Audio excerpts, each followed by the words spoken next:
क्या होता है वात पित्त कफ में असंतुलन। तो आखिर इसे हम कैसे ठीक करें? आपको पता है कि शाश्वत चिकित्सा ही एक ऐसी विद्या है, खास करके घुटने की समस्या, जोड़ों की समस्या, जितने भी हमारे शरीर में जोड़ है, 206 हड्डियां हैं, वो कहीं ना कहीं से जुड़े हुए हैं। और जितने भी जोड़ हैं उसमें एक लिक्विड भरा होता है, एक श्लेष्मा भरा होता है, दैट्स कॉल्ड साइनोवियल फ्लूइड। ये साइनोवियल फ्लूइड क्या होता है? हमारे जोड़ों को एक दूसरे से टकराने से बचाता है, इसको टूटने से बचाता है। क्योंकि हमारे शरीर में दो प्रकार की हड्डियां होती है, बोन और कार्टिलेजेस। बोन और कार्टिलेजेस यानी एक मुलायम हड्डी होती है, एक कड़ी हड्डी होती है। जब ये साइनोवियल फ्लूइड हमारे शरीर में सूख जाता है ड्यू टू यूरिक एसिड, हमारे खान पान की वजह से या वात बढ़ जाने के कारण, चूंकि वात का काम सुखाना होता है, ड्राइनेस लाना होता है। आप कपड़े को धो करके अगर कमरे में भी डाल देते हैं तो हवा से सूख जाता है। ये क्या है? वात का काम सुखाना है, ड्राइनेस लाना है। हमारी हड्डियों में जब वात रुक जाता है हमारे जोड़ों में, तो वहां पे ड्राइनेस ले आता है, वहां का साइनोवियल फ्लूइड सुखा देता है, और उस जगह को भरने के लिए यूरिक एसिड आ जाता है। और यूरिक एसिड जब भी आएगा तो हमारी चिकनाई को समाप्त कर देगा, जोड़ों की चिकनाई को, और हड्डियां एक दूसरे से टकराने लगती है, कट कट की आवाज आने लगती है, स्वेलिंग होने लगता है, दर्द होने लगता है। हम डॉक्टर के पास जाते हैं, डॉक्टर एमआरआई करता है और एक शब्द लिखता है ऑस्टियोफाइट्स, लिखेगा ऑस्टियोफाइट्स। तो ये ऑस्टियोफाइट्स क्या होता है? जितने भी डॉक्टर हमारे सेशन में हैं, बहुत ध्यान से मेरी बात सुनेंगे, कुछ तो यूनिक होगा, क्योंकि ये कंटेंट डिलीवर करने वाला ही यूनिक दिख रहा है, तो कुछ यूनिक चीज ही लेके आया होगा। टाइम वेस्ट करने तो आया नहीं हूं कि आपका समय बर्बाद हो। 150-200 लोग हैं हमारे साथ। तो ये ऑस्टियोफाइट्स क्या होता है? What is osteophytes?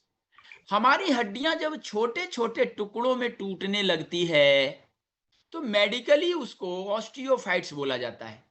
छोटे छोटे टुकड़ों में जब एक दूसरे से टकराया तो एक बारीक सा टुकड़ा टूट गया, और टूटते टूटते टूटते वो गैप आ जाता है, और वो गैप आने के कारण उसके अंदर यूरिक एसिड और बढ़ने लगता है, उसकी चिकनाई समाप्त होने लगती है, वहां गैप आने लगता है, और उसका लिगामेंट जो ऐसे पकड़ के उसको बांध के रखा है, हमारे हड्डियों को हड्डी से जो बांध के रखा है, दैट्स कॉल्ड लिगामेंट। हमारे हड्डी से हड्डी को, जो कार्टिलेज और बोन दोनों हड्डियों को बांध के रखा, दैट्स कॉल्ड लिगामेंट। हमारे हड्डी और मांस को जो बांध के रखता है उसको टेंडन कहते हैं, टेंडन। और जो मांस और मांस को बांध के रखा है, दैट्स कॉल्ड सेलेक्सोर। ये हमारे लिगामेंट लूज होने लगते हैं, क्योंकि किसी चीज को अगर बांध दें, एक बॉल को आप बांध दें चारों तरफ से और उसकी हवा निकाल दें, बीच में जो गैप हवा भरी हुई है उसको निकाल दें, तो उसका बंधन जो ऊपर से बांध के आपने रखा है वो लुंज पुंज हो जाएगा, लूज हो जाएगा। ऐसे ही हमारे घुटने, हमारे ज्वाइंट्स लूज होने लगते हैं। मैं सेशन के बाद बात करता हूं। हेलो। तो वो हमारे लिगामेंट्स लूज हो जाते हैं और हमारा चलना मुश्किल हो जाता है, स्वेलिंग हो जाता है, दर्द होने लगता है। और जब हम डॉक्टर के यहाँ जाते हैं, डॉक्टर उसको रिप्लेस करने कहता है, क्योंकि लिगामेंट को रिपेयर करने के लिए कोई भी मॉडर्न मेडिकल साइंस में काटने के अलावा कोई रास्ता नहीं बचा। हमारा शरीर काटने के लिए नहीं बना है, हमारा शरीर एक नेचुरल डिवाइस है। नेचुरल डिवाइस को अननेचुरल वे से हम नेचुरल नहीं रख सकते। अगर आपने एक कार खरीदी, उस कार को हम रोज मॉर्निंग वॉक कराएं, इवनिंग वॉक कराएं, रोज मालिश करें, तेल लगाएं, खूब उसको आरती करें, तो क्या वो स्वस्थ रहेगा? आपकी कार एक अननेचुरल डिवाइस है, वो नेचुरल डिवाइस नहीं है। लोहा लक्कड़ ये वो वायरिंग सबके बनाया गया, तो उसको आप चलाएंगे जितना उतना स्वस्थ रहेगा। जब भी वो चलने के बाद बीमार हुआ, उसका टाइम हुआ या किलोमीटर पूरा हुआ, तो अपने वर्कशॉप में जाके ठीक होगा। वो उस डॉक्टर के यहाँ जाके ठीक नहीं होगा, उसको इंजेक्शन लगा देंगे ठीक हो जाएगा, दवाइयां खिला देंगे ठीक हो जाएगा, उसको उसके वर्कशॉप में जाना पड़ेगा। तो हमारा शरीर एक नेचुरल डिवाइस है। नेचुरल डिवाइस को नेचुरली ही नेचुरल रखा जा सकता है। इस नेचुरल डिवाइस को, आप जानते हैं कि आप जितनी दवाइयां खाते हैं, जो भी मेडिसिन इंटेक करते हैं, 60 से 70% आपका लीवर उसको डिटॉक्स कर देता है। हमारे शरीर में लीवर एक बहुत ही मिरेकल ऑर्गन है, मिरेकल है। ऑफलाइन वर्कशॉप में ज्वाइन करना चाहता हूं, बिल्कुल ऑफलाइन कर सकते हैं, लेकिन इसके लिए ऑनलाइन करना पहले जरूरी होगा मिस्टर आईफोन। चूंकि जब आप बेसिक नहीं जानेंगे, आप जब तक आप 10वीं तक नहीं पढ़ेंगे ग्रेजुएशन में एडमिशन नहीं ले सकते। वो थोड़ा सा एडवांस होता है, उसमें प्रैक्टिकल ज़्यादा होते हैं। हमारे सेशंस होते रहते हैं, अभी हरिद्वार में हुआ था, बहुत ही बढ़िया सेशन हुआ था। तो पहले आपको करना पड़ेगा ऑनलाइन, बेसिक सीखना पड़ेगा, प्रैक्टिस करना पड़ेगा। प्रैक्टिस करके जब रिजल्ट लेना शुरू करेंगे, आपका मन बढ़ेगा, लगेगा कि यस दिस इज मिरेकल। इस संसार में कोई भी जादू नहीं है, कुछ भी जादू नहीं होता। जो हमारे आईक्यू में ना आए उसको हम मिरेकल समझ लेते हैं।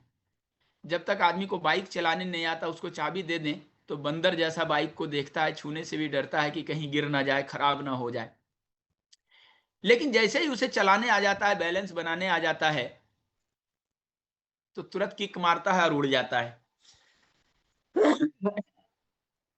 सॉरी, मुझे आज जुकाम है। ये जुकाम क्यों होता है, कोई बता सकता है? कितने डॉक्टर हैं हमारे सेशन में? जितने डॉक्टर हैं एक बार हैंड रेज करें, थंब दिखाएं please. Please, Dilip Chaudhary welcome. कितने डॉक्टर्स हैं प्लीज? ठंडा पानी से, मनदीप जी।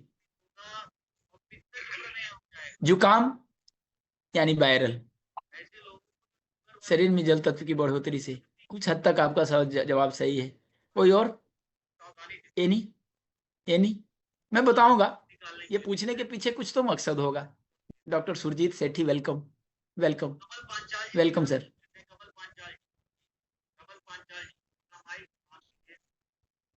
जब भी हमारे शरीर में, एक बात समझें, मैंने जुकाम की ही बात कर दी तो जुकाम को सुने। Pradeep Patil welcome. Allergy, yes. कुछ हद तक आपका भी राजेश कुमार जवाब सही है, राजेश कुमार द्विवेदी जी। लेकिन अब सुने मेरी, अब मेरी सुन लें। Foreign element, yes Ashish ji.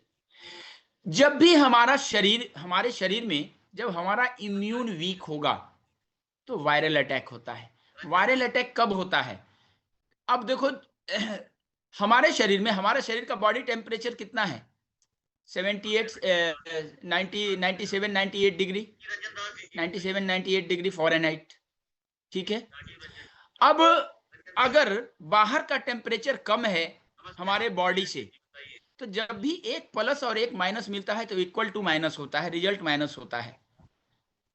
जब भी एक माइनस और एक प्लस मिलता है तो इक्वल टू माइनस ही होता है। Plus minus minus, minus plus minus.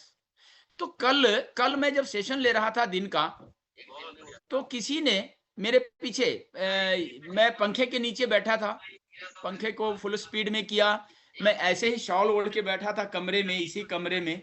गर्मी लग रही थी, गर्मी है, मुंबई में बारिश बहुत हो रही है, अंदर ह्यूमस था, और वो एसी चला दिया लगभग लगभग 15-16 के आसपास। और मैं 3 घंटे तक लगातार सेशन लेते रहा, बातें करते रहा। ये वोकल कॉर्ड गर्म हो गया, शरीर मेरा गर्म हो गया, और ऊपर से वो ठंडी हवा लग रही है। तो एक प्लस और एक माइनस इक्वल टू क्या माइनस हुआ?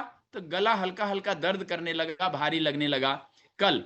और आज कल मैंने गर्म पानी से गार्गल किया तो प्लस प्लस थोड़ा प्लस हुआ, प्लस प्लस प्लस हुआ, थोड़ा राहत हुआ। लेकिन आज ही जब तक सर्दी निकलेगा नहीं। तो जब भी हमारा इम्यून कमजोर होता है तो वायरल अटैक होता है। This is viral. वायरल यानी वायरस। जब भी वायरस का प्रवेश हमारे शरीर के अंदर होता है, हमारा इम्यून उसको रोकने का प्रयास करता है, हमारे शरीर से बाहर करने का प्रयास करता है। और वो बाहर कैसे करेगा? तो ये बलगम के माध्यम से, नाक के माध्यम से जो पानी निकलता है उसके माध्यम से, या by stool, by anus, anus के साथ म्यूकस जैसा निकाल देगा, या यूरिन में कुछ अंश तक पानी का जो जल तत्व बढ़ा है उसको निकाल देगा, यानी ये रास्ते, या फिर पसीने से। बुखार हमें क्यों लगता है? जब वायरल अटैक होता है, कोई वायरस ऐसा अवांछित प्रवेश कर गया हमारे शरीर में। हमारे शरीर को पता है कि किसी वायरस को मारा नहीं जा सकता, ये अमर है। अमर, अमर जीवों की श्रेणी में वायरस होता है, दैट्स कॉल्ड एमीबा भी कह सकते हैं, जो हमारे शरीर के अंदर है। एमीबा वो अमर है, उसको मारा नहीं जा सकता। किसी बैक्टीरिया को, किसी वायरस को नष्ट नहीं किया जा सकता, उसके रूप का परिवर्तन किया जा सकता है। ये रूप परिवर्तन सिर्फ हीट से हो सकता है, गर्मी से। बाकी वो किसी भी चीज में पनपेगा, पर अग्नि में नहीं पनपेगा। पर वो मरेगा नहीं, रूप बदल लेगा। तो जब ये वायरल अटैक हुआ मुझे, तब हमारा इम्यून लड़ रहा है उसको बाहर निकालने के लिए, इसलिए नाक से पानी जैसा निकाल दे रहा है। आपके शरीर में जब भी बुखार आता है तो बुखार को दूर करने के लिए हमारा बॉडी टेम्परेचर बढ़ाने लगता है, उस वायरस को कंट्रोल करने के लिए, इसको कंट्रोल करने के लिए। जब हमारे बॉडी का टेम्परेचर तब तक बढ़ाएगा जब तक वो न्यूट्रल ना हो जाए, और जैसे ही वो बैक्टीरिया वायरस न्यूट्रल होता है, हमारा इम्यून उसको अपने ग्रिप में लेता है, उसको बलगम के माध्यम से, जुकाम के माध्यम से, एनस के माध्यम से, यूरिन के माध्यम से, पसीने के माध्यम से शरीर से बाहर कर देता है और हम निरोग हो जाते हैं। जब भी वायरस का अटैक होता है हमारे शरीर पे, तो 3 दिन का भोग काल बोला गया है आयुर्वेदा में, 3 दिन। अगर आपको मलेरिया हो गया तो 7 दिन, 7 दिन तक आप जितनी गोलियां चलाएं वो रूप बदल के आपके शरीर में ही रहेगा। सुबह गोली खाएंगे शाम को बुखार आएगा, शाम को गोली खाएंगे सुबह बुखार आएगा, लेकिन 7 दिन तक पूरा करके ही जाएगा। इसको भोग काल बोला गया है आयुर्वेद की भाषा में। 7 दिन पुराएगा। अगर आपने ज्यादा गोलियां चलाई, ज्यादा फायरिंग करी, गोली खाओ गोली खाओ गोली खाओ, तो 17 दिन रहेगा, 7 महीने रहेगा, 7 साल तक मलेरिया का अटैक रहता है। और मलेरिया की दवाइयां खाते खाते आपका लीवर खराब होने लगेगा, आपका होमोग्लोबिन कम होने लगेगा, बिलीरुबिन बढ़ने लगेगा, जॉन्डिस हो जाएगा। ऐसा कितने लोग जो प्रैक्टिस करते हैं मेरी बात को बिल्कुल रियलाइज करेंगे कि बाबा जी सही कह रहा है। जब भी बुखार की दवा हम खाते हैं, पैरासीटामोल, एनीमोल, जो भी दवाइयां आती होगी, मुझे ज्यादा दवाइयों का पता नहीं, मैं तो बाबा जी हूं। जब भी हम दवाइयां लेते हैं बुखार की खास करके, तो हमारा डाइजेस्टिव सिस्टम गड़बड़ होने लगता है। हमारा डाइजेस्टिव सिस्टम, लीवर हमारा इनलार्ज होने लगता है, या सही से फंक्शन उसका बिगड़ जाता है। आप देखेंगे कि जब भी बुखार का इलाज अगर लंबा चल गया तो आपका लीवर धीमा हो जाता है, आपका होमोग्लोबिन का लेवल कम हो जाता है, आपके बिलीरुबिन का लेवल बढ़ जाता है। और जब बिलीरुबिन बढ़ेगा तो आपका ब्लड बनना कम हो जाएगा, होमोग्लोबिन कम हो जाएगा, लीवर एनलार्ज हो जाएगा, लीवर श्रिंक हो जाएगा, आप लीवर की बीमारी से पीड़ित हो जाएंगे। ऐसा होता है कभी किन्हीं किन्हीं के साथ ऐसा हुआ है? आप जब भी बैक्टीरिया वायरस को रोकने का प्रयास, गोलियां चलाएंगे, ये गोलियां किसी भी बैक्टीरिया वायरस के लिए गोलियां नहीं है। ज्वाइंट पेन का इलाज, हाँ तुलसी जी, तुलसी क्षेत्री, उसी के ऊपर बात करने आए हैं। ब्रेन हैमरेज के लिए अगर अभी तत्काल हैमरेज हो गया है अनीता जी, तो कुछ नहीं कर पाएंगे। आफ्टर हैमरेज जब इलाज हो गया उसका, तो बाकी जो रह जाते हैं परेशानियां, उसके ऊपर आप शाश्वत चिकित्सा से काम कर सकते हैं।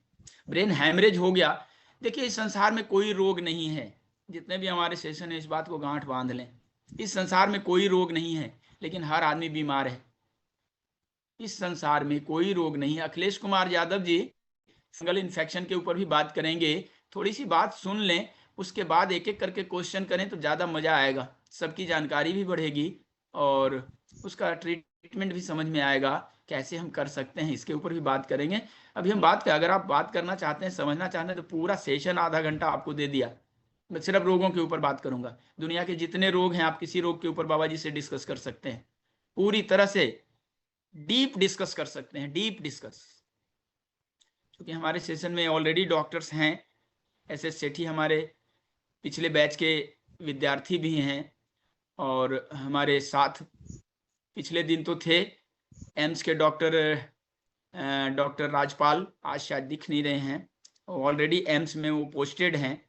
तो बहुत सारे डॉक्टर्स हमारे साथ होते हैं। तो मैं जो भी बोलूँगा टू दी पॉइंट बोलूँगा, डीप बोलूँगा।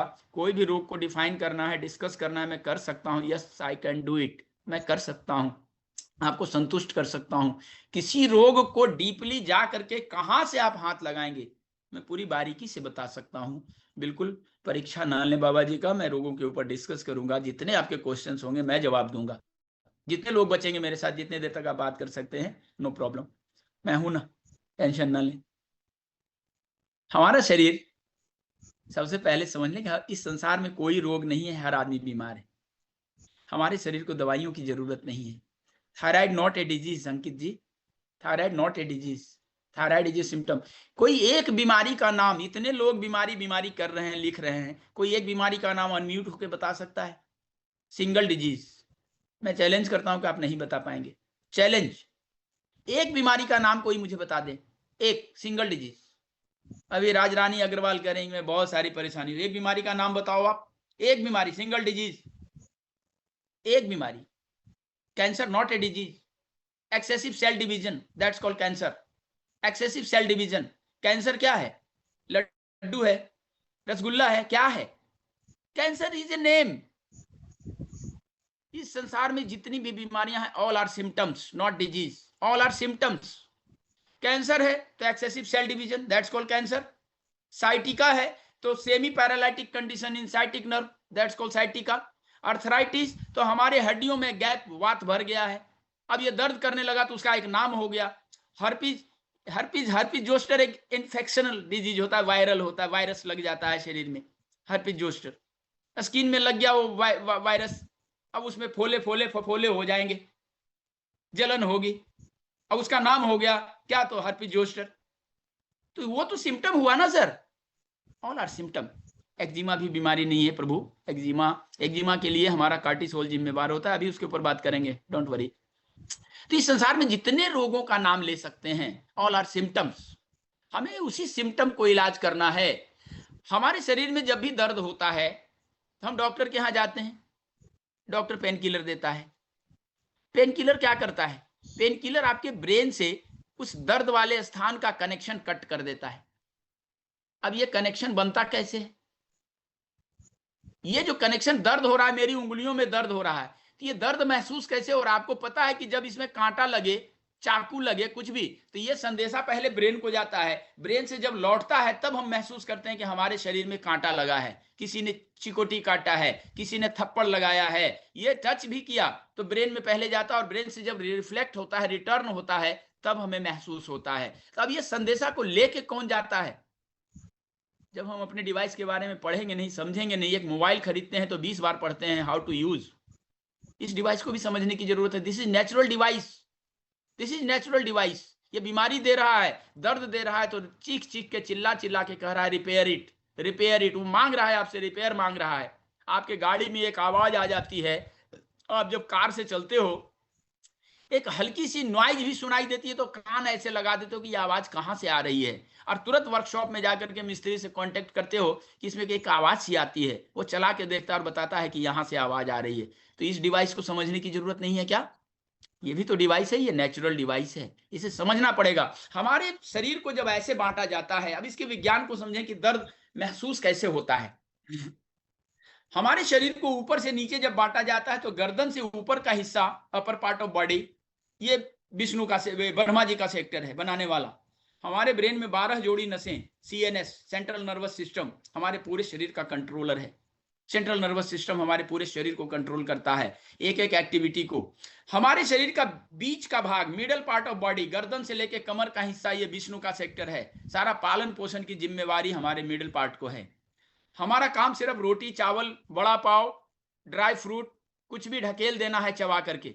अब उससे माइक्रो न्यूट्रिएंट निकालना, विटामिन निकालना, आंखों को ये चाहिए, हड्डियों को कैल्शियम चाहिए, किसको क्या चाहिए उसको सब पता है, और वहां ऑटो मोड में भेजता है। हम चिट्ठी दे करके भोजन नहीं करते, अपने आप करता है।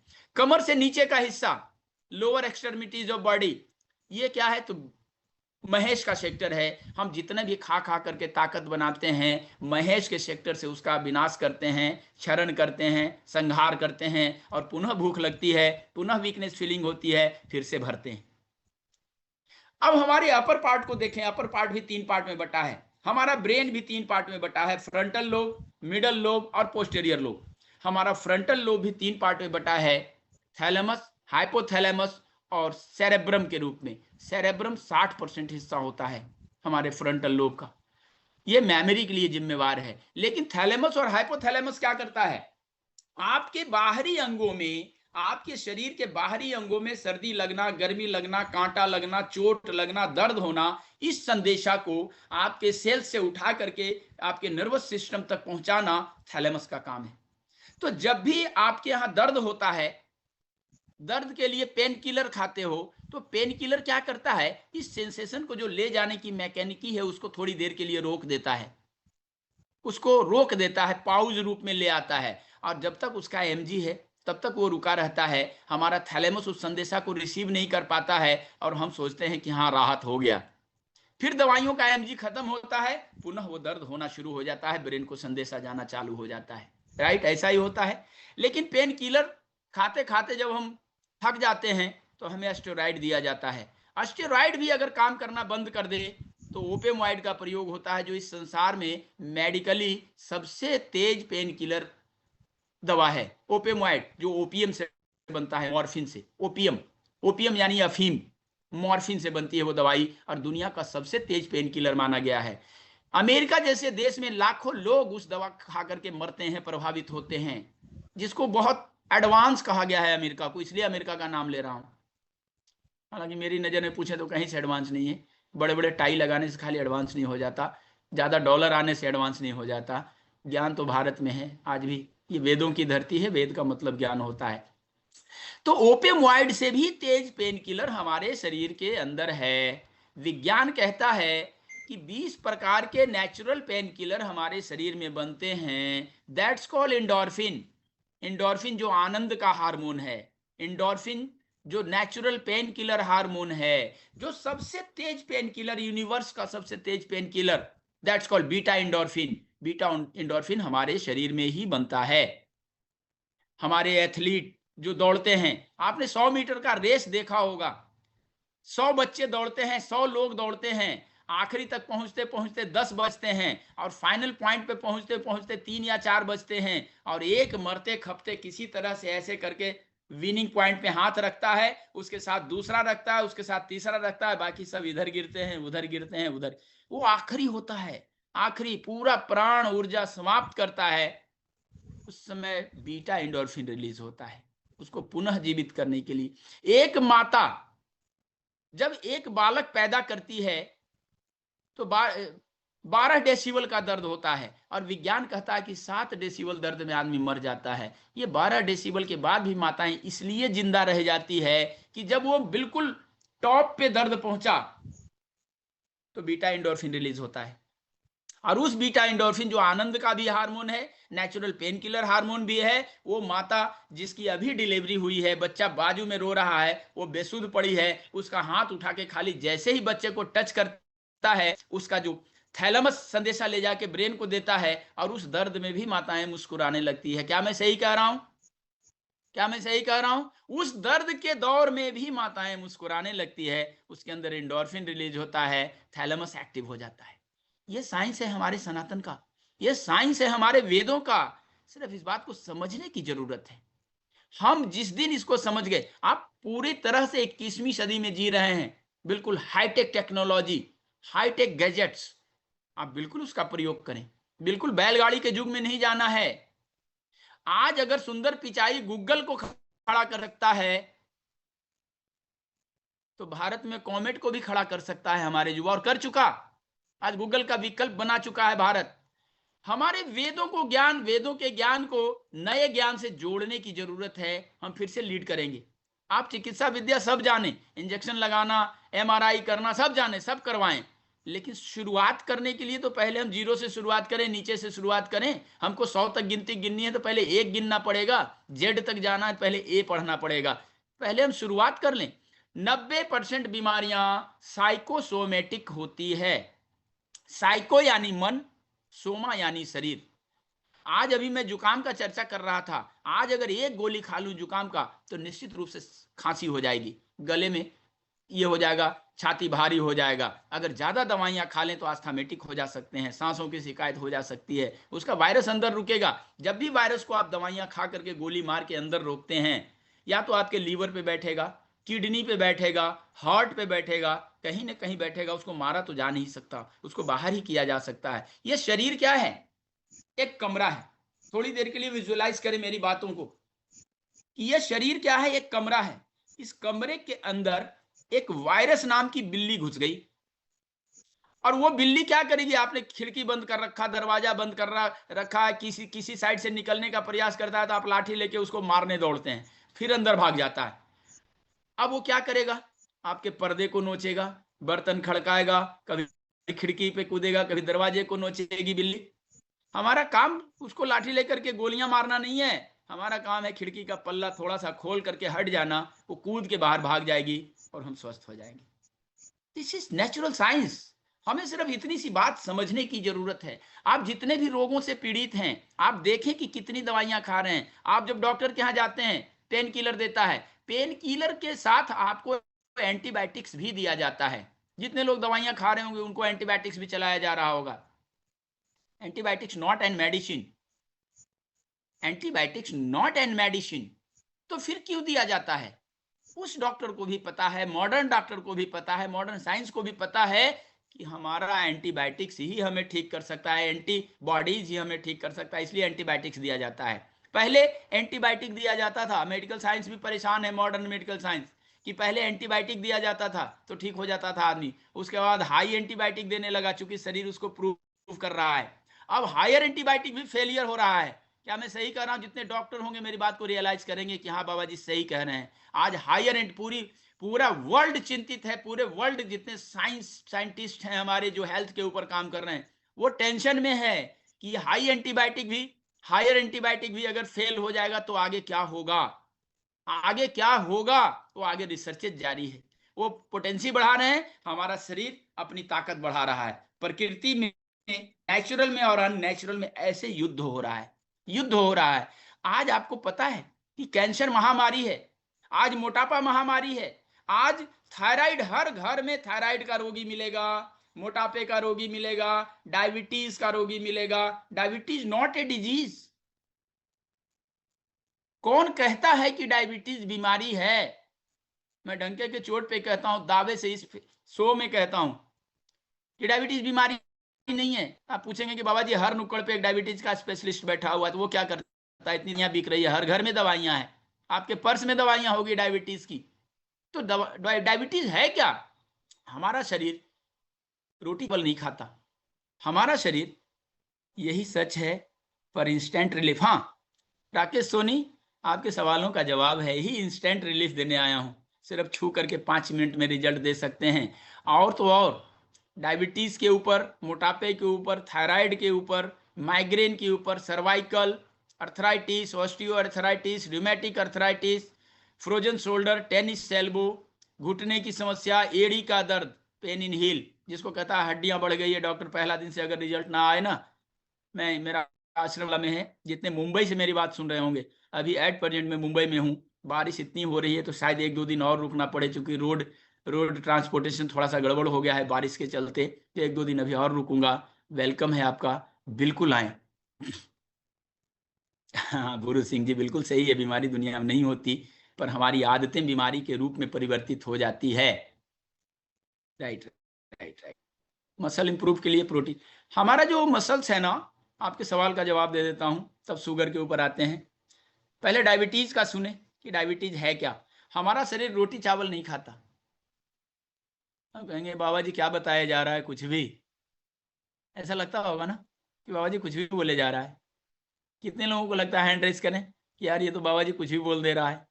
मैंने कहा ना कि इस संसार में जो भी, हम रोटी चावल नहीं खाता, हमारा शरीर पिज्जा बर्गर नहीं खाता, हमारा शरीर वड़ा पाव नहीं खाता, हमारा शरीर काजू बादाम पिस्ता नहीं खाता, हमारा शरीर फल फ्रूट कुछ नहीं खाता, हमारा शरीर खाता क्या है? सोल्यूशन दूंगा सर, दूंगा दूंगा दूंगा दूंगा दूंगा। भूरू सिंह जी, बिल्कुल सोल्यूशन दूंगा, सोल्यूशन ही देने आया हूं, सोल्यूशन देने आया हूं, यस। हमारा शरीर रोटी चावल नहीं खाता तो क्या खाता है? हमारा शरीर ग्लूकोज खाता है, ग्लूकोज खाता है, पर ग्लूकोज को डायरेक्ट एक्सेप्ट नहीं करता। हाँ प्रेमलता जी सही लिखी है, हमारा शरीर ग्लूकोज खाता है पर ग्लूकोज को डायरेक्ट एक्सेप्ट नहीं करता, उसको तोड़ता है लैक्टोज में और सुक्रोज में, तब एक्सेप्ट करता है। जैसे रोटी हम खाते हैं, गेहूं को डायरेक्ट एक्सेप्ट नहीं करते, गेहूं को तोड़ते हैं आटे के रूप में, आटे को तोड़ते हैं रोटी, पराठा, पूरी के रूप में, और उसके बाद हमारा शरीर मुंह एक्सेप्ट करता है, शरीर एक्सेप्ट करता है। अगर आपको रोटी के पराठे के जगह पे 2 कटोरी गेहूं दे दिया जाए तो खा लेंगे क्या? हमारा शरीर ग्लूकोज खाता है, ग्लूकोज को डायरेक्ट एक्सेप्ट नहीं करता, उसको तोड़ता है लैक्टोज में और सुक्रोज में। उसको तोड़ता कौन है? इंसुलिन। इंसुलिन बनाता कौन है? पैंक्रियाज। पैंक्रियाज का बीटा सेल इंसुलिन बनाता है। अब अपने डॉक्टर से पूछें, जितने भी डायबिटीज वाले रोगी होंगे अपने डॉक्टर से पूछें कि डॉक्टर साहब आप इंसुलिन दे रहे हो ये तो ठीक है, तो मेरी फैक्ट्री कब चालू होगी? मेरा जो इंसुलिन बनाने वाला फैक्ट्री है वो कैसे चालू होगा? आप पूछो उससे कि क्या मेरा पैंक्रियाज सड़ गया है, कहेगा नहीं, उसका बीटा सेल खराब हो गया। तो आप इतना तो पूछ ही सकते हो, तो आप मैकेनिक हो इसका, आप रिपेयरर हो, तो फिर किस बात के रिपेयरर हो? किस बात के रिपेयरर हो आप? आपके घर का भोज आ रहा है, दोस्तों के यहाँ से बन करके आ जा है, तो आपके किचन में चलाने की जरूरत क्या है? आपका पैंक्रियास क्यों काम करेगा जब बाहर से आप इंटेक कर रहे हैं, बाहर से आप इंसुलिन इंटेक किए जा रहे हैं, तो आपका पैंक्रियास क्यों एक्टिव होगा? जब वो सड़ा नहीं, इनएक्टिव हो गया है, उसका बीटा सेल नहीं बन रहा है, तो डॉक्टर का काम है बनाना। सर, हमारे शरीर में 1 मिनट में 10 लाख सेल्स डेड हो जाते हैं। अभी सेशन में आपने ज्वाइन किया, वो व्यक्ति बदल चुका है, वो व्यक्ति बदल चुका है।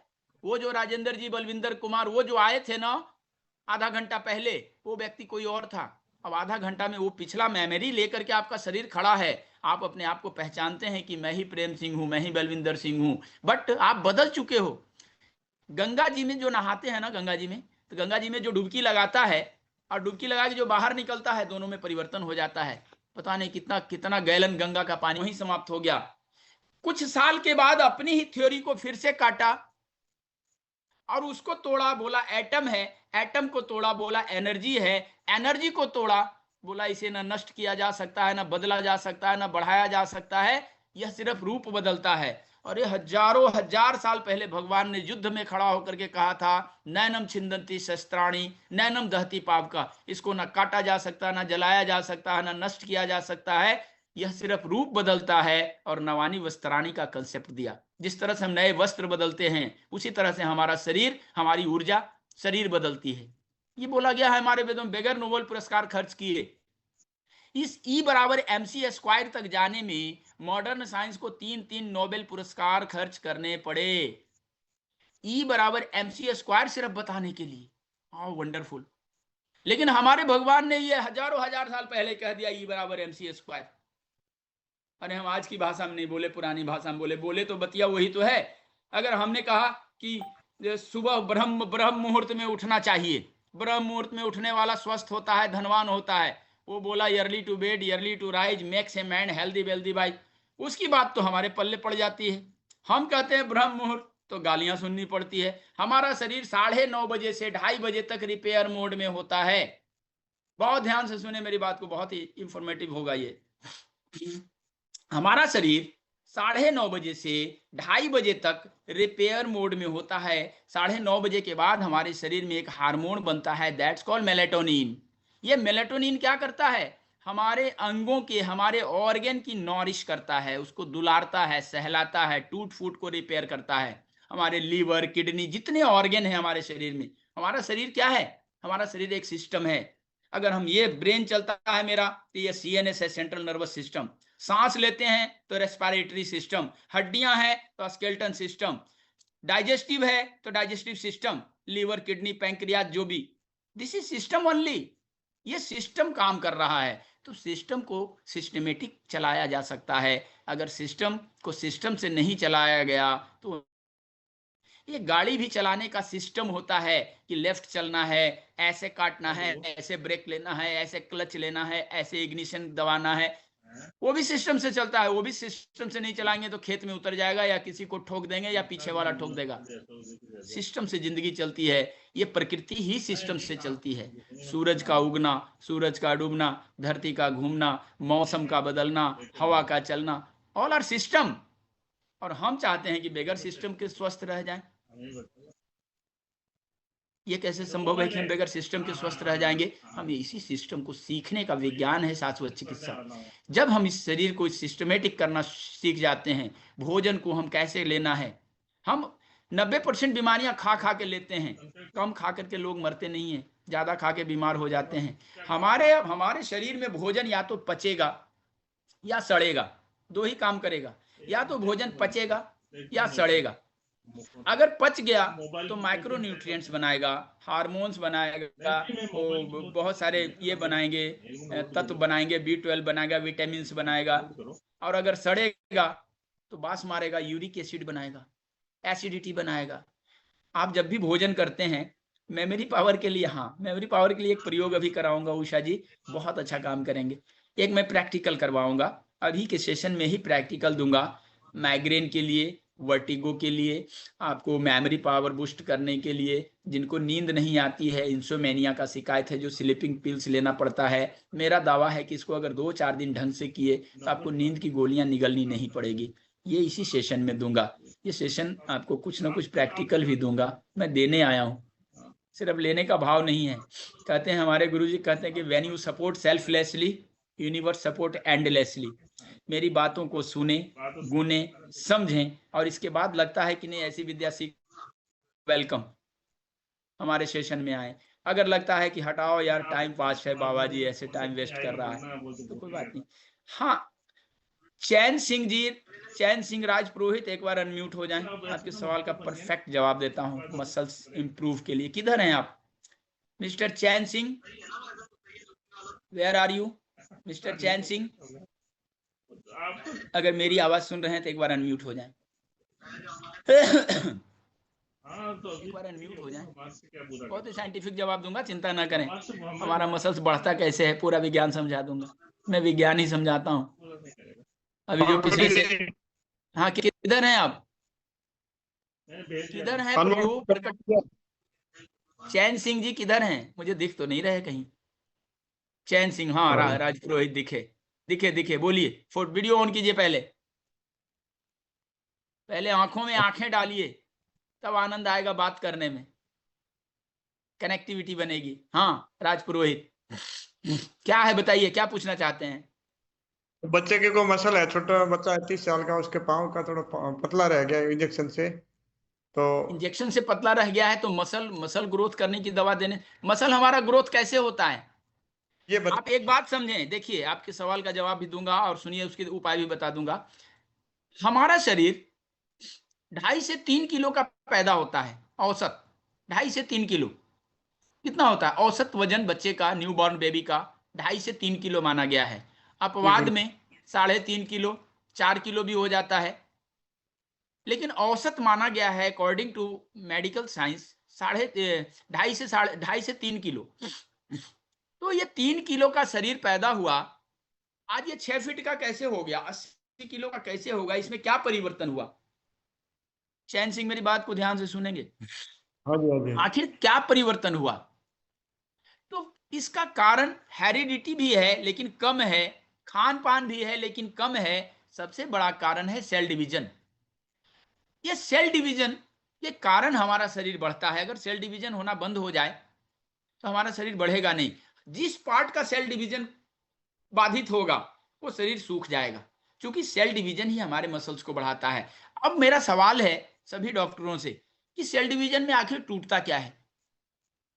सेल डिवीजन है तो सेल डिवीजन में टूटता क्या है? सेल डिवीजन में टूटता है प्रोटीन, क्योंकि प्रोटीन ही केमिकल है जो टूटने के बाद अपना न्यूक्लियर, अपना सेंटर खुद बना लेता है, वो नष्ट नहीं होता।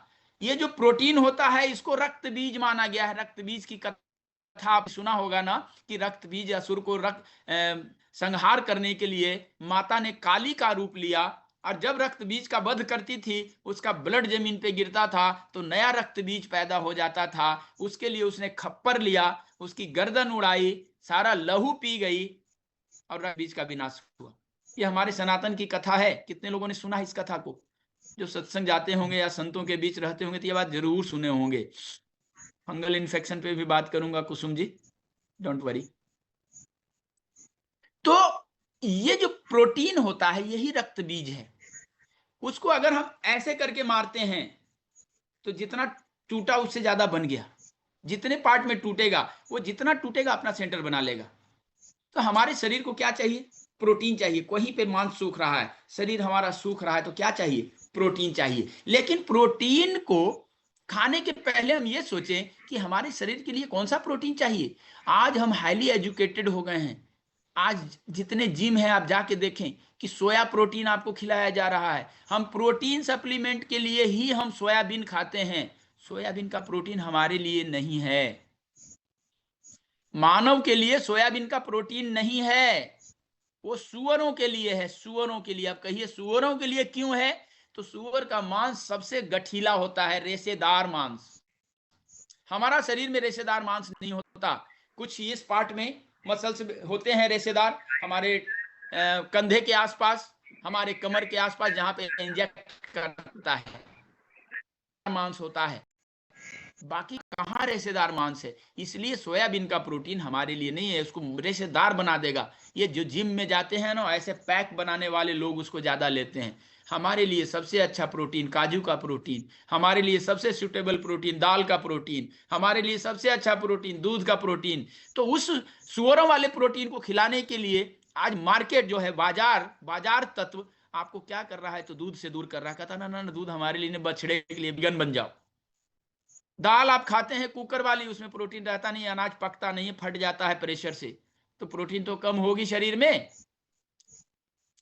काजू को, अगर 2 काजू को रात में पानी में डालें, पत्थर पे ऐसे ऐसे घिस दें चंदन जैसा, उसमें परमाणु विखंडन की क्रिया होगी। जब अणु टूटता है परमाणु के रूप में तो और शक्तिशाली होता है। उसमें फैलेगा क्या, प्रोटीन टूटेगा। और जब प्रोटीन टूटेगा उसको लेकर के, और 1 गिलास गाय का दूध, 1 कप आधा कप जितना ले लें, बच्चे को खिला के देखें, 1 महीना में अगर उसका मसल्स बढ़ने ना लगे तो कहिएगा कि बाबा जी आपने क्या बताया, इसमें क्या खर्च है। हम सवेरे सवेरे उठते हैं, पहले ड्राई फ्रूट का नाश्ता करते हैं, 6 काजू 6 बादाम, दीपा अग्रवाल खाती है ना, 6 बादाम 6 अखरोट, और हमारे शरीर को ये पता ही नहीं चलता कि कितना चाहिए, कितना कैलोरीज चाहिए। हम एक्स्ट्रा कैलोरीज दे देते हैं, सवेरे उठ के पहले भर देते हैं इसको कैलोरीज से, और खाते हैं, अभी तो खाए कुछ भी नहीं, लेकिन कैलोरीज पूरा हो गया दिन भर का। हमारा शरीर एक फ्रीज के जैसा बिहेव करता है। फ्रीज आपके यहाँ है ना, फ्रीज का क्या उपयोग है। आपके घर में सारे लोगों के भोजन के बाद जो भोजन बच जाता है उसको आप फ्रीज में रखते हैं, क्यों, कि कल रीयूज करेंगे। और कल आप चले गए जोमेटो से खाना मंगा लिया, तीसरा दिन आप दोस्तों के यहाँ पार्टी में चले गए, फ्रिज का रखा हुआ खाना वैसे बढ़ते रहेगा। तो हमारा शरीर भी फ्रिज के जैसा बिहेव करता है। हम जितनी कैलोरीज देते हैं जीभ के लालच में एक्स्ट्रा, तो जितना इसको चाहिए यह स्मार्ट डिवाइस उतना ही लेता है, एक्स्ट्रा जो देते हैं वो फ्रिज में रख देता है। Tummy is our fridge and back is our fridge. आप देखेंगे कि मोटापा जब होता है ना, तो यही 2 पार्ट मोटा होता है, ये बिस्लर फैट के रूप में जमा करता है। बिस्लर फैट यानी गंदी चर्बी। अब आपके कमरे में अगर गंदगी जमा हो रहा है कोने में, धीरे धीरे धीरे धीरे, तो एक ना एक दिन वहां पे बैक्टीरिया वायरस आएगा ही आएगा, एक ना एक दिन उसको बास मारना ही मारना है। आज नहीं तो कल आप डायबिटिक हो ही जाएंगे, आज नहीं तो कल लीवर खराब हो ही जाएगा, आज नहीं तो कल आपका कोलेस्ट्रॉल बढ़ना ही बढ़ना है। क्या कहते हैं, कितने लोग सहमत हैं मेरी बात से। आज मोटापा इसलिए हमारे यहाँ महामारी जैसा बढ़ रहा है। जिस भारत देश ने मसालों के रिसर्च के कारण गुलामी झेली, मसालों के ऊपर जितना रिसर्च हमारे भारत में हुआ है ना, उतना कहीं नहीं हुआ। हमारे मसाले जाते थे, उसके बदले सोना आता था, तो हम सोने की चिड़िया कहलाते थे। पूरे विश्व के राजस्व का 40% हमारा हुआ करता था वंस अपॉन ए टाइम, जिस समय सोने की चिड़िया बोला गया भारत को। मसाले के ऊपर जितना हमारे मनुष्यों ने रिसर्च किया, कि हमारे रसोई घर को पूरा मेडिकल स्टोर बना दिया, जिसमें गैस से लेकर के एसिडिटी से लेकर के कैंसर तक की दवा है। आज कैंसर महामारी है, किन्हीं का सवाल भी आया था कैंसर का। कैंसर की दवा क्या है आपके किचन में, आपके किचन में दवा है, लेकिन हम उसको खाना भूल गए, उसका यूज करने का तरीका भूल गए। जितनी भी हल्दी है, हल्दी की गांठें आप तोड़ के देखें, बीच में एक ब्राउन सी लकीर दिखेगी, एक ब्राउन सी लकीर दिखेगी, दैट्स कॉल्ड कुकर बीटा। उसके अंदर एक रसायन पाया जाता है, that's called curcumin. Doctor Chandrachud बहुत ध्यान से सुनेंगे, इसके ऊपर आप डिबेट कर सकते हैं, आप बहुत अच्छे रिसर्चर हैं। आपके जो सवाल आते हैं ना, बहुत आनंद आ जाता है। आप अपने सवाल भेज सकते हैं, मैं खुश होता हूं सवालों से, क्योंकि मैं इसी को जगाने निकला हूं। मैं जगाने निकला हूं, पढ़ाने नहीं निकला हूं। मैं तो खुद ही अनपढ़ हूं, अनपढ़ पढ़ाएगा क्या। मैं तो खुद ही पढ़ा लिखा नहीं हूं, अनपढ़ हूं। मैं किसी कैम्ब्रिज से ऑक्सफोर्ड से पढ़ के नहीं आया हूं। कोई भाषाई त्रुटियां हो जाए तो मुझे क्षमा करेंगे। सभी लोगों से मैं आग्रह करता हूं, हमारे इसमें डॉक्टर भी हैं, आप साइंटिस्ट हैं, डॉक्टर पीपी चंद्रचूड़ हमारे विद्यार्थी भी हैं। मेरा प्राउड है कि PP Chandrachud is my student. Yes, ये मेरा गर्व है कि आपके जैसे पढ़े लिखे लोग हैं हमारे सेशन में, और बजाबता आपने क्लास लिया है। हिंदुस्तान एंटीबायोटिक्स की सीईओ मेरी स्टूडेंट है। बहुत सारे एमडी डबल एमडी मेरे स्टूडेंट हैं। पिछले सेशन में आपने देखा होगा कि डॉक्टर राजपाल फ्रॉम एम्स, वर्तमान में अभी पोस्टेड है एम्स में, मेरे विद्यार्थी हैं। तो ये मेरा प्राउड है, मेरी खुशकिस्मती है कि वैसे लोग आते हैं, पसंद करते हैं। ये मेरी खुशकिस्मती है। मैं पढ़ा लिखा नहीं हूँ, पढ़ा लिखा होता तो बाबा जी नहीं होता। हाँ, लेकिन जिस संस्था से हूँ, जिस गुरुओं से आया हूँ, वो 2-2 विषयों में पीएचडी है हमारे गुरुजी। तो ऐसे लोगों का चरणों का धूल भी हमारे पास है ना, तो मैं यूजफुल हो गया हूँ समाज के लिए। गुरुजी ने कहा था जब आश्रम से निकाला ना, तो उन्होंने कहा था कि बेटा योगी मत बनना। मैंने कहा गुरुजी ये भगवा पहन के जा रहा हूँ, या तो ड्रेस चेंज कर दो, ये सारे ये जो बाल वाल है सब चेंज कर दो, स्मार्ट लुक दे दो। बोला नहीं, योगी मत बनना, उपयोगी बनना। मैं उपयोगी बनने का प्रयास कर रहा हूँ, ये छोटा सा प्रयास है बाबा जी का, समाज के लिए उपयोगी होने का। क्योंकि जिस दिन संतों का जुड़ाव समाज से गहरा था, तो हमारे समाज में बहुत सारी अच्छाइयाँ थी। 7 ऋषि हमारे यहाँ हुए, और आज जो भी रूल रेगुलेशन हम कर रहे हैं वैदिक इसमें, वो 7 ऋषियों का दिया हुआ वरदान है। 7 ऋषियों ने जो दे दिया है आज भी वही चल रहा है। जमीन नापने का पैमाना से लेकर के खाने की विधान से लेकर के, उन्होंने कहा कि खड़े होके भोजन नहीं करना चाहिए, खड़े होके पूजन नहीं करना चाहिए, खड़े होके शौच नहीं करना चाहिए, खड़े होकर के यूरिन पास नहीं करना चाहिए। आपको पता है ये जो वेरिकोज वेन्स की समस्या कैसे आती है? आज माताओं को हमने मॉडर्न बना दिया, खड़े होकर के भोजन बनाना। आज इतने मॉडर्न हो गए कि खड़े होकर के भोजन करना, होटलों में भी खड़े होकर स्टैंडिंग व्यवस्था है, पार्टियों में तो स्टैंडिंग है ही, कौन बैठाने का झंझटमारी करता है। सॉरी।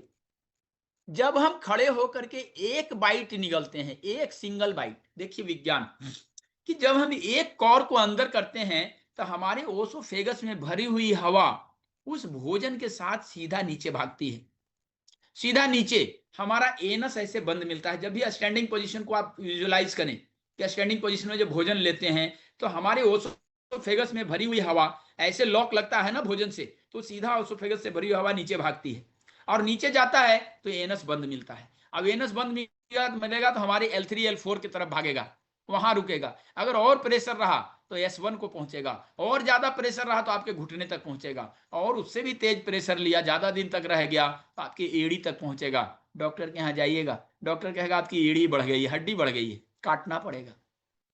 How wonderful. अब हम बैठ के जब भोजन करते हैं, ऐसे पालथी लगा के जब भी बैठते हैं, तो कमर से नीचे का हिस्सा सारा लॉक हो जाता है विथ एनस के साथ। आप देखें जब हम भोजन को निगलते हैं तो वहां एनस बंद मिलता है, हवा L3 L4 की तरफ भागती है, वो भी बंद मिलता है, घुटने लॉक मिलते हैं। तो क्या होता है, हवा अपोजिट साइड में भागती है और डकार के रूप में बाहर आ जाती है। कितने लोग जब भोजन करने बैठते हैं तो पहले कौर में डकार आ जाता है, हम दिखाएं एक बार। पहले कौर में डकार के रूप में हवा, जो एक्स्ट्रा हवा है वो पास हो जाती है, बाहर आ जाता है बाई माउथ। ये विज्ञान है हमारे सनातन का। खड़े होकर के जब माताएं भोजन बनाती है, नशा नहीं उतरा। गुरुजी कल रात से दवा खाई हूं घुटने का, पर नशा नहीं उतरा। इतना क्यों तेज मेडिसिन लेती है घुटने का? घुटने का ना शाश्वत चिकित्सा सीख जाओ, घर में किसी को सिखा दो। जितने भी रोगी हैं हमारे इस सेशन में जो चिकित्सा चाहते हैं बाबा जी से, सेशन को ज्वाइन करो, और लेकिन अपने घर में किसी युवा को अपने साथ रखो, उसके हाथ से मैं ठीक करवा लूंगा, इसी सेशन में करवा लूंगा, और आपके मुंह से कहलवा लूंगा कि हाँ ठीक है। आप अपने जगह बैठे रहना, पूरा भारत मेरे साथ जुड़ा हुआ है शाश्वत.com। हाँ ये मेरा ये है। टिनिटस के ऊपर आप बहुत अच्छा काम कर सकेंगे शाश्वत.com, और ये तो मेरा ही वेबसाइट लिख रहे हैं आप शाश्वत.com भाई। टिनिटस कान में जो noises in year, that's called tinnitus. तो डॉक्टर दीपाली सिंह, नहीं ज्ञानी नहीं हूं, मैं तो विद्यार्थी हूं माते। धन्यवाद आपका, मैं ज्ञानी नहीं हूं, मैं विद्यार्थी हूं। तो मैं क्या कह रहा था, ये जो टिनिटस है ना, टिनिटस नॉइजेज इन ईयर, कान में जब आवाजें आने लगती है, तो टिनिटस के ऊपर आप बहुत अच्छा काम कर सकेंगे। पहले दिन से आप रिजल्ट दे पाएंगे। लेकिन जिसको भी टिनिटस का शिकायत हो, वो कान में पानी जाना जरूर बंद कर दे। नहाते वक्त में कान में पानी ना जाए, क्योंकि ये इन्फेक्शन होता है हमारे कान में। जो कान के बोन होते हैं ना, ऐसे रचना होती है कान की, तो ये कान का जो उसको डैमेज करने लगता है, तो नॉइजेस आने लगते हैं, कान भारी भारी लगेगा। ज़्यादा इन्फेक्शन बढ़ गया तो उसका जो ड्रम है उसमें छेद हो जाएगा, दैट्स कॉल्ड साइनस। साइनस हो गया तो आपका सुनना बाधित हो जाएगा, ये आ जाएगा, सुनाई कम देने लगेगी। तो आप इसके ऊपर, टिनिटस के ऊपर बहुत अच्छा काम कर सकेंगे, कोई संदेह नहीं है। वात का परमानेंट इलाज आपका परहेज और अपने बैलेंस रखने की टेक्निक सीखना। और उसका इलाज क्या है वात का? वात तो हमें चाहिए चाहिए, ज़्यादा ना हो, एक्सेस एनीथिंग इज बैड। वात कुपित होना जिसको कहते हैं हमारे आयुर्वेदा में, वात कुपित ना हो, ठंडी चीजों का परहेज, ऑयली चीजों का परहेज, टाइम पे खाना, भूख से थोड़ा सा कम खाना, वात को परहेज कर, वात को बैलेंस करने का सबसे अच्छा तरीका है। तो मैं कह रहा था कि कैंसर की दवा, तो जो हल्दी होती है ना, हल्दी को जब आप बीज से तोड़ेंगे, हल्दी को दुनिया का सबसे बड़ा एंटीबायोटिक माना गया है।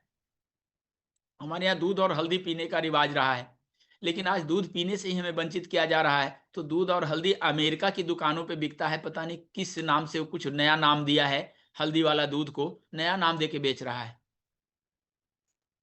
हाँ, ये कोल्ड इफेक्ट है पुरुषोत्तम जी, मेरे कान से पानी सर्दी होने पर बहता है। हाँ, ईएनटी डिपार्टमेंट है ना, ईयर नोज थ्रोट जुड़ा रहता है, इसलिए जुकाम होगा तो कान भी इफेक्टेड होगा। सही है। तो हल्दी को जब बीज से तोड़ते हैं तो एक ब्राउन सी लकीर होती है, that's called cooker beta.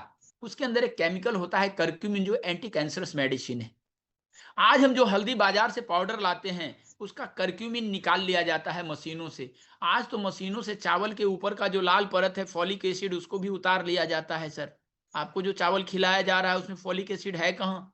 Folic acid वही उतार करके प्रोटीन एक्स में डालेगा इतना mg, और 500 रुपए का डब्बा आपको खिला देगा। वो जो मूंगफली तेल निकालने के बाद जो उसका खली बचेगा ना, उसको आपको वो हॉर्लिक्स बना के खिला देगा। हॉर्लिक्स बना के, क्या नहीं, वीवो बूस्टर बना के, कोई ताकत की चीज बना के खिला देगा, कहेगा I am Complan boy, I am Complan girl, ऐसे कर करके खिला देगा। और हम आधुनिकता के नाम पे उस खली के बाद, मूंगफली के खली के पाउडर को खाते हैं। जितने हॉर्लिक्स हैं आपके यहाँ, हॉर्लिक्स क्या है? उसमें लिखा रहता है माल्टेड बार्ली। बार्ली माने क्या होता है? जौ हमारी भाषा में। उसका सत्तू है माल्टेड। हम खुश हो जाते हैं, मॉडर्न हो जाते हैं बच्चे को खिला करके। तो जितने भी कैंसर की दवाइयां हैं वो हल्दी में है। इसके अलावे लाल मिर्च कितने लोग खाते हैं? आजकल लाल मिर्च खाना लोगों ने छोड़ दिया। कहता ना ना ना, लाल मिर्च मैं नहीं खाती। मैं महिलाओं से मिलता हूं तो कहती ना ना मैं तो नहीं खाती। लाल मिर्च नहीं खाएंगे तो आपको, आपके अंदर कैंसर बढ़ जाएगा। एंटी कैंसरस दवा उसी में है। हम पहले जब लाल मिर्च खाते थे, हम लाल मिर्च खाना भूल गए।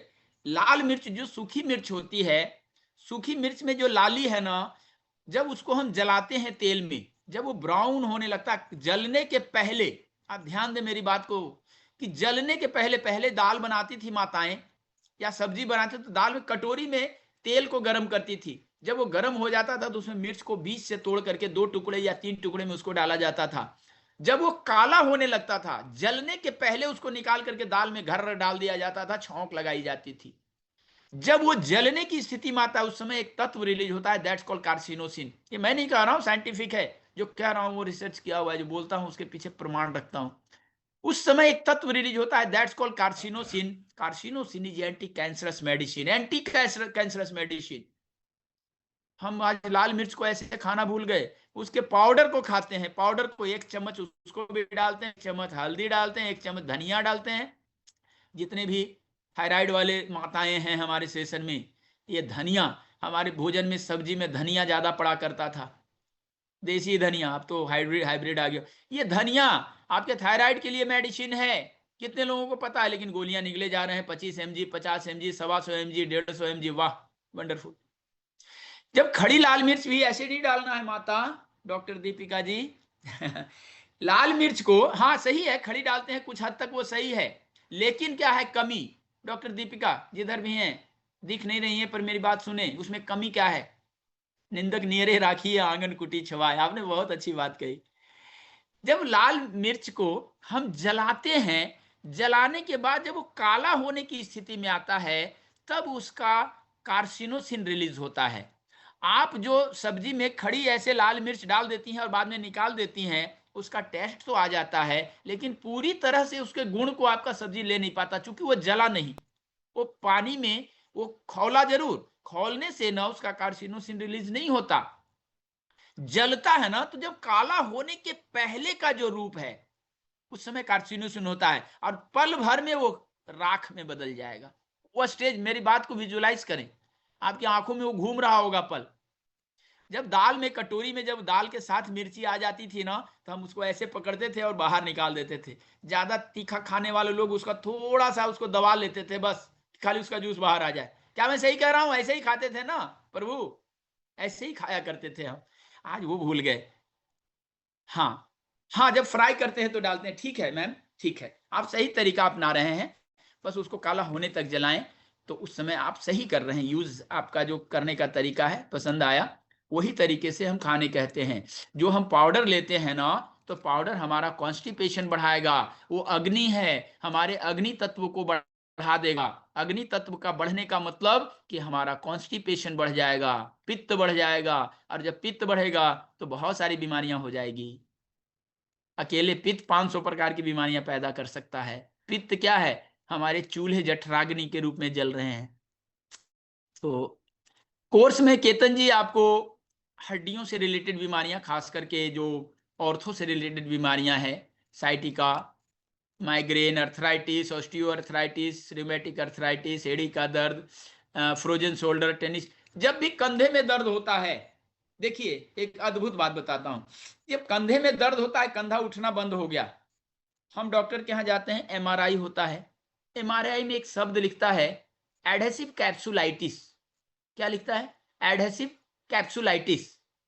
और हमें लगता है जो मेडिकल साइड से नहीं है, उनको लगता है कोई बड़ा भूत पकड़ लिया है। क्या? Adhesive capsulitis. कुछ नहीं है एडहेसिव कैप्सुलाइटिस, हमारी ये जो कंधे की नसें हैं वो फ्रीज मोड में आ गया है, फ्रीज हो गया है, यानी उसका ब्लड सर्कुलेशन कम हो गया, तो फ्रीज मोड में आ गया, इसीलिए उसका नाम फ्रोजन शोल्डर है। फ्रीज से फ्रोजन बना, फ्रीज से फ्रोजन बना, वो फ्रोजन शोल्डर है। That's called medically adhesive capsulitis. Adhesive समझते हैं ना, फेविकोल एडहेसिव, जोड़ने वाला जो एजेंट होता है, दैट्स कॉल्ड एडहेसिव। ये एडहेसिव कैप्सुलाइटिस होता कहलाता है। लेकिन वो है क्या? तो इसका ब्लड सर्कुलेशन थोड़ा डिस्टर्ब हो गया, किसी कारण से कंधे दब गए, ओवर एक्ट कर दिए, ज्यादा काम कर दिए, ज्यादा बैडमिंटन खेल लिए, चोट लग गई, या कोल्ड इफेक्ट हुआ, सरद गर्म हुआ, एक प्लस और एक माइनस मिला, हमारा वात पित्त कफ गड़बड़ हुआ, वात का रोग है ये। अब ये क्या होता है? एडहेसिव कैप्सुलाइटिस सुन के हम घबरा जाते हैं। कुछ नहीं, फ्रोजन शोल्डर छू के 5 मिनट में, अभी आपको वीडियो दिखाया ना शुरुआत में, 2 साल से कंधे उठा नहीं पाता था। मेरे पास जो कंधे वाले दाते हैं ना, 5 मिनट में ऐसे ऐसे उठाने लगते हैं और हंसने लगते हैं, वाह ये तो जादू हो गया। अरे इस संसार में कोई जादू नहीं है। जब हमारा आईक्यू काम नहीं करता, वहां तक जाता है ना, ये 80 बिलियन न्यूरॉन्स, तो हमें लगता है ना, हाँ अमेरिका हल्दी milk is called golden milk. Yes yes doctor Deepika Singh, golden milk के रूप में हमें पिलाया जा रहा है, उसके दुकानों में बिकने लगे। आने वाले दिन में गोल्डन घी करके हमारा देसी घी बेचा जाएगा और हमें घी खाने से रोका जाएगा। कहेगा ना ना ना, घी खाना मना है, तुम्हारा कोलेस्ट्रॉल बढ़ जाएगा। कोलेस्ट्रॉल घी से नहीं बढ़ता, देसी घी से, वो उस घी से बढ़ता है जो घी के नाम पे हम खा रहे हैं।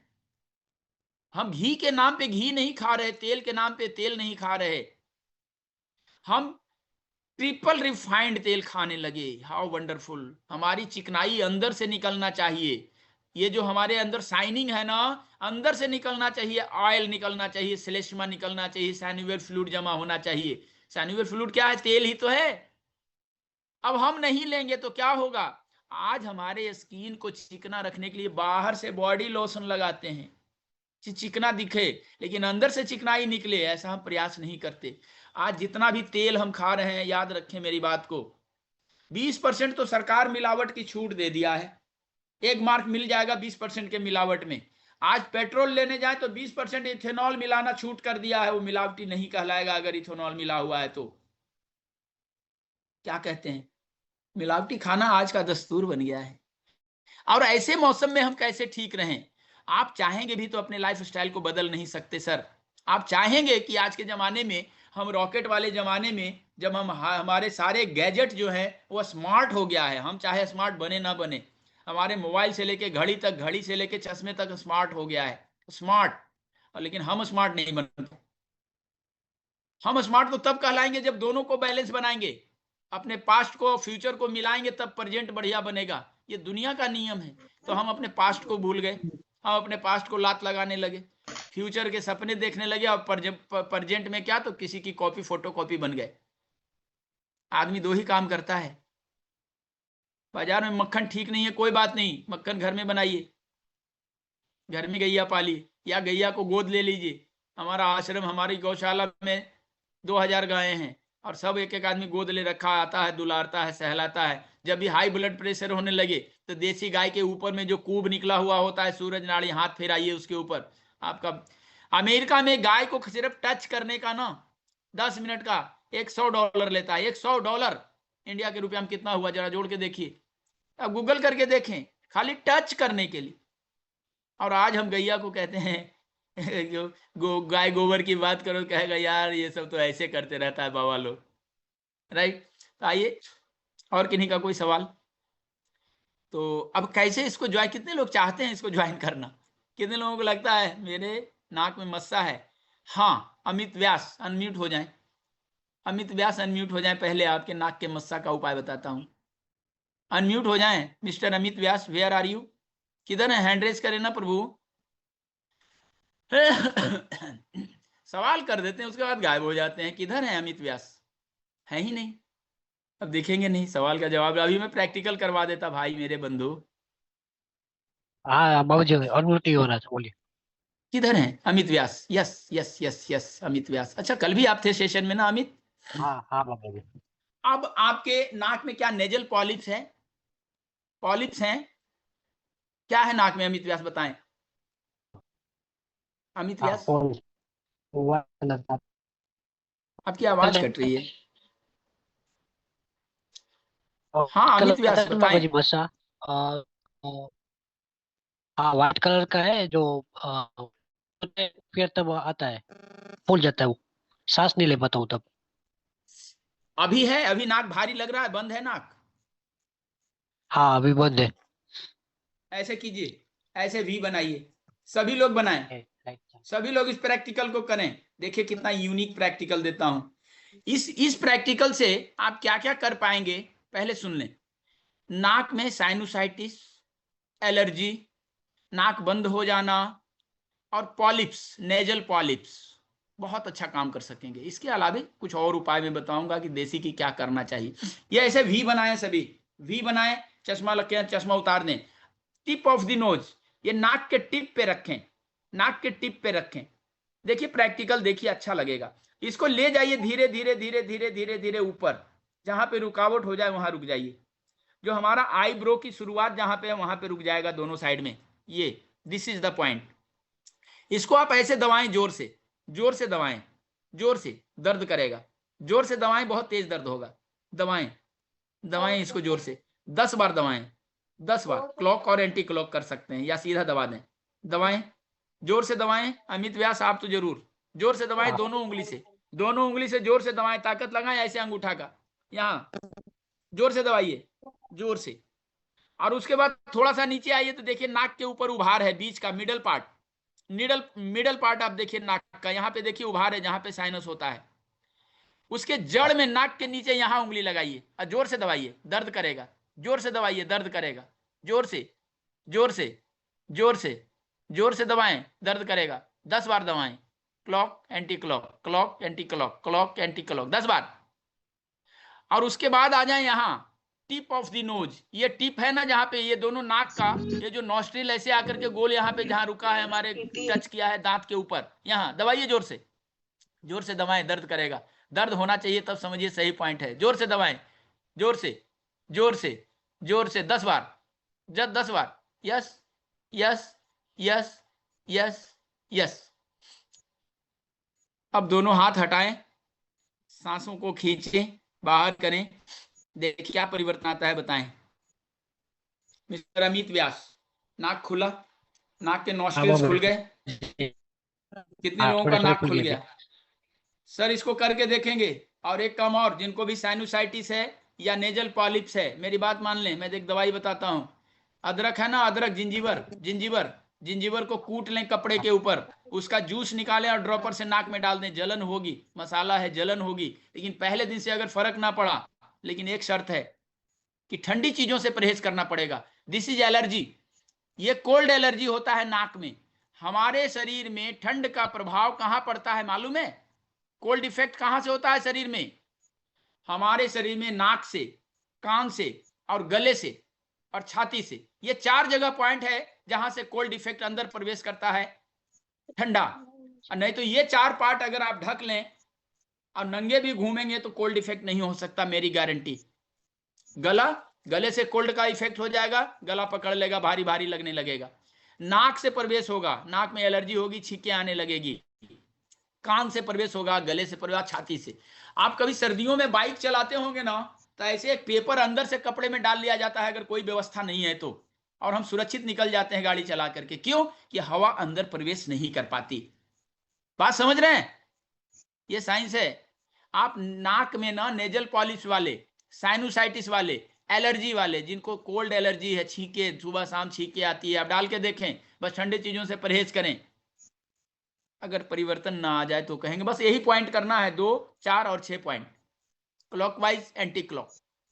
यही है वात पित्त कफ, यही है वात पित्त कफ, यही है सोरा सिफिलिस साइकोसिस। इस संसार में खड़े होने पे पैर कांपते हैं। मधु जी, B12 की जांच कराएं, या और कोई बीमारी होगी इसके ऊपर डिटेल डिस्कस करेंगे। मेरा नंबर ले लीजिएगा। देसी घी डालते हैं और जल नीति करते हैं। हाँ, बहुत अच्छा दीपिका जी।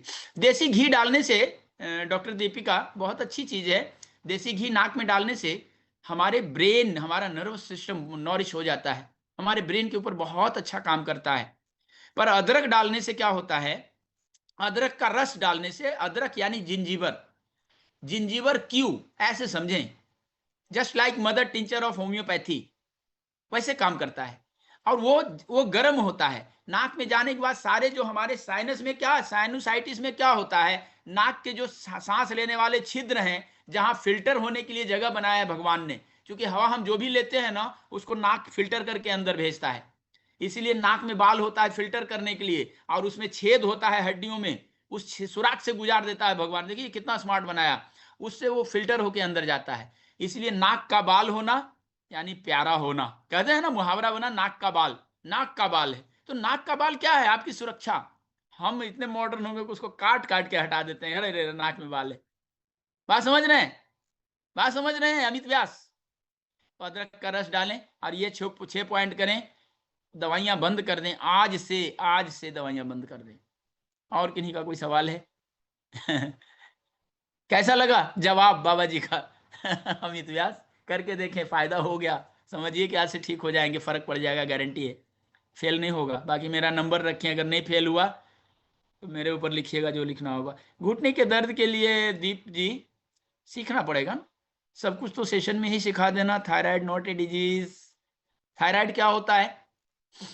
किनका सवाल है थायराइड के लिए? अंकित, किधर हैं आप? देखिए, जब भी हम भोजन करते हैं ना, थायराइड वाले सुने, जब भी हम भोजन करते हैं तो भोजन पचना हमारे मुंह से शुरू हो जाता है। भोजन पचाता कौन है? भोजन लीवर पचाने के लिए जिम्मेवार नहीं है, डायरेक्ट उसका कोई रोल नहीं बनता। हमारे सेशन में डॉक्टर हैं, मेरी बातों को रियलाइज करें, बहुत ध्यान से सुने। अगर कहीं कमी रहेगा तो बताएं भी, मैं सुनना पसंद करता हूं। हमारा भोजन पचाने के लिए डायरेक्ट लीवर जिम्मेवार नहीं होता। तो भोजन पचाता कौन है? हमारा भोजन मुंह से ही पचना चालू हो जाता है। जैसे ही मुंह में हम चबाना शुरू करते हैं, उसको ग्राइंड करना शुरू करते हैं, तो एक रस छूटता है, that's called ptyalin. Ptyalin is digestive enzyme. वो डाइजेस्टिव एंजाइम है, मुंह से ही वो पचना शुरू हो गया, वो लगना चालू हो गया उसके साथ। उसके बाद जब हम निगलते हैं तो गले के पास एक एंडोक्राइन ग्लैंड होता है, एक सिक्योरिटी गार्ड होता है जो उसका वेलकम करता है, welcome welcome welcome. That's called TSH3 and TSH4। ये 6 रस के बारे में जानता है। 60 रस भोजन हमारे वेदों ने कहा है। जैसे 7 सुर में गाना होता है, वैसे भोजन का स्वाद 6 ही होता है। 60 रस भोजन, ये 6 रस के बारे में जानता है। ये अभिमन्यु के 6 दरवाजे कैसे तोड़ना है, लेकिन 7वें रस के बारे में जानता नहीं है। हम एजिनोमोटो के रूप में, मिक्स टेस्ट के रूप में, चिल्ड ड्रिंक के रूप में हम जब इसको लेते हैं, ये कंफ्यूज हो जाता है। जहां ज्यादा देना चाहिए वहां कम दे देता है, तो हाइपो हो गया। जहां कम देना चाहिए वहां ज्यादा दिया तो हाइपर हो गया। अब इसकी गोली मारने से काम नहीं चलेगा, हमारे खाने की आदतों को सुधारना पड़ेगा। ये जो चिल्ड लेते हैं ना, chilled beer, chilled drink, chilled water, chilled, आजकल हम भोजन भी चिल्ड करने लगे हैं। फ्रिज से निकालते हैं, तुरंत खाने लगते हैं। How wonderful. भोजन फ्रिज से निकाल करके जो कम टेम्परेचर पे रखा हुआ है, उसको नेचुरल होने भर हमारे पास से ये नहीं है कि 40 मिनट हम इंतजार करें, 30 मिनट इंतजार करें, उसके बाद खाएं। फ्रिज से निकालते हैं, सर्व कर देते हैं और हम खाना शुरू कर देते हैं। वो हमारे लिए बीमारी है। हमारे अभिमन्यु को कंफ्यूज कर देगा, 6 दरवाजे तोड़ देगा, 7वां दरवाजा मारा जाएगा। आज हम एक चिप्स का भी, एक नमकीन का भी पैकेट खोलते हैं तो खट्टा मीठा नमकीन कड़वा कसैला सब एक साथ लगता है और ये कंफ्यूज हो जाता है। उसके बाद हमारा भोजन जाता है कहां? स्मॉल इंटेस्टाइन में। स्मॉल इंटेस्टाइन में 3 सिक्योरिटी गार्ड खड़ा कर रखा है भगवान। दैट्स कॉल्ड डिओडेनम, जेजुनम और इलियक फोसा। ये डिओडेनम क्या करता है? हमारे फैट्स को डाइजेस्ट करता है, अदर चीजों को डाइजेस्ट करता है। जेजुनम और इलियक फोसा उसको मदद करता है कौन? तो पैंक्रियाज, पैंक्रिएटिक डक्ट के रूप में, गॉल ब्लैडर, गॉल डक्ट के रूप में। जब भी हम भोजन करते हैं उसको पचाने के लिए बहुत सारे एसिड्स बनते हैं हमारे शरीर में, और इतना हार्ड एसिड होता है कि अगर उसमें उंगली डाल दें तो उंगली जल जाए। HCA हाइड्रोक्लोरिक एसिड बनता है हमारे शरीर में।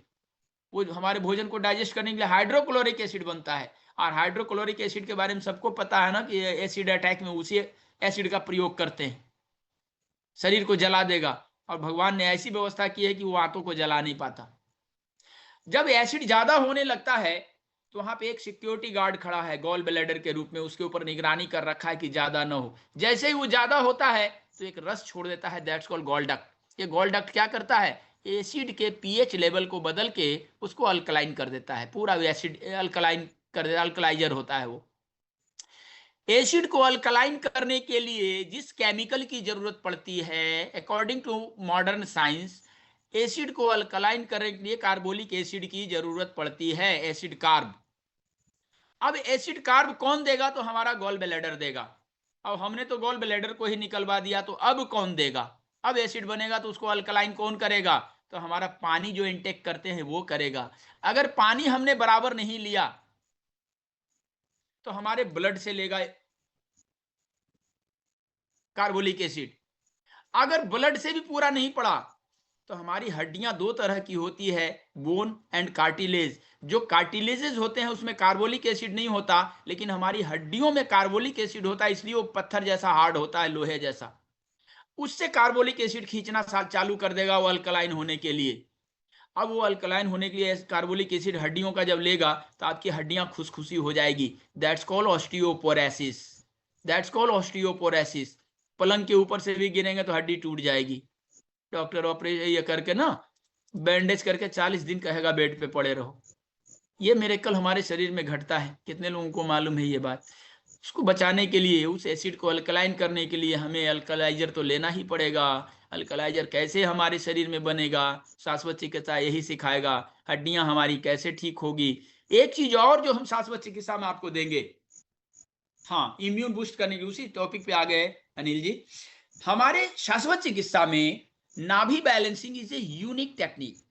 नाभि बैलेंसिंग के द्वारा आप लीवर को, स्प्लीन को, चाहे वो इनलार्ज हो गया, श्रिंक हो गया, पैंक्रियाज को आप बैलेंस कर सकते हैं। नाभि अगर जगह से डिग जाए तो मॉडर्न मेडिकल साइंस उसको रोग नहीं मानता। लीवर हमारे शरीर का एक मिरेकल ऑर्गन, जो सबसे ज्यादा सेल डिवीजन होता है लीवर में। लीवर अगर कट भी जाए तो अपने आप को रिपेयर करने की क्षमता रखता है। 1.4 केजी से 1.8 केजी का लीवर एक मिरेकल ऑर्गन है।